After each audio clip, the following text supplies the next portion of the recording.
نحمدہ ونصلی علی رسولہ الکریم اما بعد اعوذ باللہ من الشیطان الرجیم بسم اللہ الرحمن الرحیم وعباد الرحمن الذین یمشون علی الارض ہونا واذا خاطبهم الجاہلون قالوا سلاما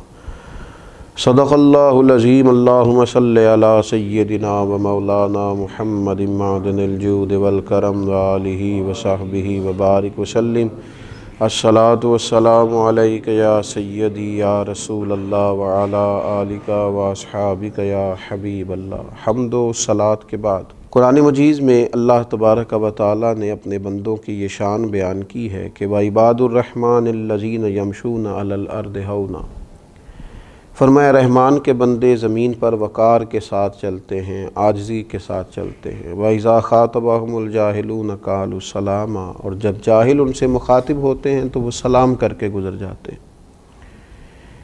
انسان کو اگر عاجزی، عجز، انکساری نصیب ہو جائے تو یہ اللہ تبارک و تعالیٰ کی بہت بڑی نعمت ہے، اور یہ روحانی ترقی کے لیے ایک بڑی مفید چیز ہے۔ جو لوگ عاجزی کی دولت نہیں رکھتے وہ اس بیمار کی طرح ہو جاتے ہیں جو بیمار بھی ہے اور اسے اپنی بیماری کا احساس بھی نہیں ہے۔ آہستہ آہستہ اپنی نیکیوں پر فخر کر کر کے، اپنی نیکیوں کو بڑا جان جان کے وہ معاذ اللہ اپنی بہت ساری خیر کی چیزوں کو بھی ضائع کر بیٹھتے ہیں۔ مزاج کی عاجزی، تھوڑا سا اپنے آپ کو زمین پہ رکھنا، یہ انسان کو روحانی طور پر مضبوط کرتا ہے۔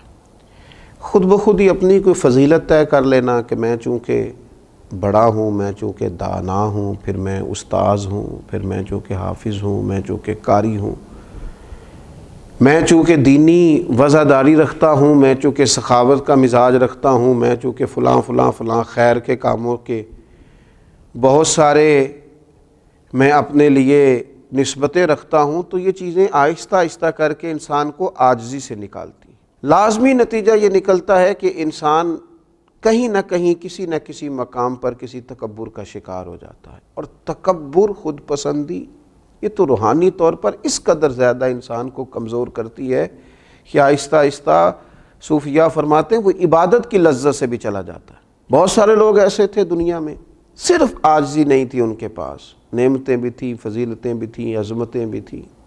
عقل مندیاں بھی، صرف عاجزی نہیں تھی، تو روحانی طور پر کچھ حاصل نہیں کر سکے، کچھ نہیں پا سکے۔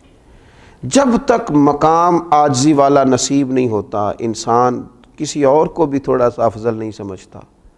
اللہ کے بندوں کی عظمتوں کا قائل نہیں ہوتا۔ ہم دیکھتے ہیں بڑے لوگ جب بات کرتے ہیں تو محسوس ہوتا ہے کہ شاید بھئی ان سے زیادہ دانا ہی کوئی نہیں، سمجھدار ہی کوئی نہیں۔ اوہو کیا بات ہے، ان کے بات کرنے سے تو محسوس ہوتا ہے ان کے آگے پیچھے دائیں بائیں کبھی کوئی شخص انہیں ایسا ملا ہی نہیں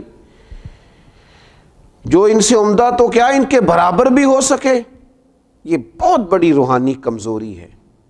کہ انسان کے اندر عاجزی نہ ہو۔ عاجزی کا نہ ہونا روحانی مرض ہے۔ اپنے آپ کو اللہ کے بندوں کے مقابلے میں، اپنے بزرگوں کے مقابلے میں، نیک لوگوں کے مقابلے میں، سخیوں کے مقابلے میں تھوڑا سا غور کیا جائے کہ کبھی کبھی اپنی خامیاں بھی دیکھی جائیں۔ حضرت مجدد الفسانی رحمۃ اللہ علیہ فرماتے ہیں بڑا خوش نصیب آدمی ہے جسے اپنی کمزوریاں نظر آتی، جسے اپنی غلطیاں دکھائی دیتی ہیں، خوش بخت ہے۔ اللہ کے پیارے رسول صلی اللہ تعالیٰ علیہ وسلم نے ارشاد فرمایا جو اللہ تبارک و تعالیٰ کی رضا کے لیے عاجزی کرتا ہے نا، اللہ تعالیٰ اسے بلندی عطا کر دیتا ہے۔ اللہ تبارک و تعالیٰ اسے عروج دیتا ہے جو رب کی رضا کے لیے جھک جائے۔ جو جھک جائے اسے ہی تو اللہ تعالیٰ عزتیں عطا کرتا ہے۔ اب دیکھیے نبی اکرم صلی اللہ علیہ وسلم کی خدمت عالی مرتبت میں ایک شخص آیا تو صحابہ کرام چونکہ حضور کا بہت احترام کرتے تھے، وہ تو یوں بیٹھتے تھے کہ جیسے ان کے سروں پر پرندے بیٹھے ہیں، وہ تو سانس بھی احتیاط سے لیتے تھے۔ تو وہ شخص ملنے آیا، غریب آدمی تھا، تو نبی پاک صلی اللہ تعالیٰ علیہ وسلم کی بارگاہ میں صحابہ کا اس نے ایک تو ادب دیکھا، اور دوسری بات یہ تھی کہ عرب کے سردار چونکہ مزاجوں کے بڑے سخت ہوتے تھے اور ان کے لہجوں کے اندر بڑی تلخی ہوتی تھی، اس نے وہ ساری چیزیں دیکھیں تو وہ حضور علیہ السلام کی بارگاہ میں کھڑا ہے تو کانپنے لگا۔ نبی کریم علیہ السلام نے تسلی دی، فرمایا کیوں کانپتے ہو؟ عرض کی یا رسول اللہ صلی اللہ تعالی علیہ وسلم میں مدینے کی حکومت کے سربراہ کے پاس آیا، ڈر لگتا ہے کوئی ایسی بات نہ ہو جائے کہ آپ ناراض ہو جائیں۔ حضرت انس بن مالک فرماتے ہیں حضور علیہ السلام نے پھر جو اس سے کہا اور جو وہ بات رخ اختیار کر گئی وہ دور نکل گئی۔ حضور علیہ السلام نے فرمایا تو کسی بادشاہ کے پاس نہیں آیا، تو اس بیٹے کے پاس آیا ہے جس کی ماں گوشت کے خشک ٹکڑے کھا کے بھی گزارا